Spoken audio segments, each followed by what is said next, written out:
கார்த்திகை மாதத்தை விட மார்கழி மாதம் வந்து பனி அதிகமாக இருக்கும். பனி எந்த அளவுக்கு அதிகமாக இருக்கோ அந்த அளவுக்கு வந்து விடியற்காலையில் எந்திரிக்கிறதுமே ரொம்ப நல்லாயிருக்கும். புதுசாக எந்திரிக்கிறவங்களுக்கு வந்து கொஞ்சம் கஷ்டமாக இருக்கும். 4 மணிக்கெலாம் எந்திரிச்சு நம்ம வீட்டில் வேலை பார்க்கணுமா அப்படின்ற மாதிரி இருக்கும். ஆனால் கொஞ்சம் சிரமம் பார்க்காம வந்து நம்ம விடியற்காலையில் எந்திரிச்சு வேலை பார்க்கும்போது அவ்வளோ நல்லாயிருக்கும், ஃப்ரெஷ்ஷாக இருக்கும். அந்த காற்று சுவாசிக்கும் போதே நம்மளுக்கு கொஞ்சம் நல்ல எனர்ஜியாக இருக்கும். காலையில் எந்திரிச்சு வாக்கிங்லாம் போயிட்டு வந்துட்டுக்கப்புறம் தான் வந்து காஃபி போட்டு குடிப்போம். காஃபி போட்டு குடிச்சிட்டு அவங்களுமே வந்து ஆஃபீஸ் கிளம்பிட்டாங்க. நான் வீட்டில் இருக்கிற வேலையெல்லாம் பார்த்துட்டு இருந்தேன். சமைக்கிற வேலை எல்லாமே முடிச்சிட்டேன். லீவ் விட்டுட்டாங்க. ஸ்நாக்ஸ் வேணும்னு கேட்டுகிட்டே இருந்தாங்க.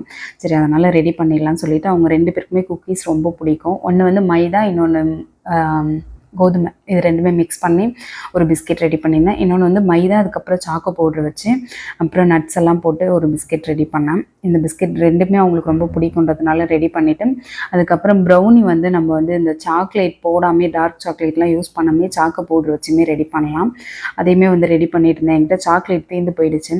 சரி இதை வாங்கணுன்னாலும் வந்து கொஞ்சம் அதிகமாக இருக்குமா காசு, அதனால் வேணாம், நம்ம வந்து சாக்கோ பவுட்ரு இருக்குது, அதை வச்சு நம்ம வந்து இப்போயே சிம்பிளாக முடிச்சிக்கலாம். அது ஆர்டர் போட்டாலும் கொஞ்சம் லேட் ஆகும், உடனே தான் வந்துடும், இருந்தாலும் போடணுமே அப்படின்றதுனால வந்து அவன்லாம் ஹீட் பண்ணிவிட்டு அதுக்கப்புறமா தான் சரி நம்ம இதை வச்சு ரெடி பண்ணிப்போம் அப்படின்னு சொல்லிட்டு கேக்குமே ரெடி பண்ணிவிட்டேன், பிஸ்கெட்டுமே ரெடி பண்ணிட்டேன். இது ஒரு 2-3 நாளுக்கு தான் வரும். அவங்க வச்சு சாப்பிடுவாங்க. ரொம்ப நல்லா இருந்தது.